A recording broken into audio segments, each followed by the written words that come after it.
মার্কিন সামরিক বাহিনীর একজন কমান্ডার জানিয়েছেন, ইয়েমেনের সেনাবাহিনী পরিচালিত এবং নিয়ন্ত্রিত ড্রোন লোহিত সাগর এবং পার্শ্ববর্তী পানি সীমায় অবস্থানরত মার্কিন নৌবাহিনীর জন্য নতুন দুঃস্বপ্ন হয়ে উঠেছে।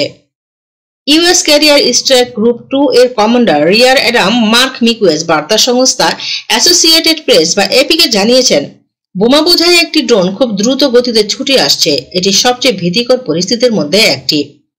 মিগুয়েজ আরো যুক্ত করেন, ইয়েমেনি ড্রোনগুলো মোকাবেলা করার জন্য আমেরিকার পর্যাপ্ত গোয়েন্দা তথ্য নেই এবং কিছু পরিস্থিতিতে ড্রোন হুমকি অত্যন্ত মারাত্মক হতে পারে। তিনি যুক্ত করেন, আপনি যদি অত্যন্ত ক্ষিপ্রতার সাথে দৃশ্যপটে উপস্থিত হতে না পারেন তবে এই ড্রোন খুব দ্রুত বিশ্রী রকমের ঘটনা ঘটিয়ে দিতে পারে।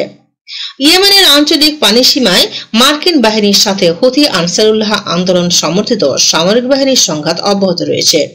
গাজা উপত্যকায় ইহুদিবাদী ইসরায়েলের বর্বর আগ্রাসনের প্রতিবাদে ইয়েমেনের হুথি সমর্থিত সামরিক বাহিনী লোহিত সাগর দিয়ে চলাচলকারী ইসরায়েলি জাহাজে হামলা চালানো শুরু করলে আমেরিকা এবং ব্রিটিশ বাহিনী ইয়েমেনের উপর হামলা চালাতে শুরু করে। সেখান থেকে ইয়েমেন এবং আমেরিকা এবং ব্রিটেনের মধ্যে সংঘাত চলে আসছে।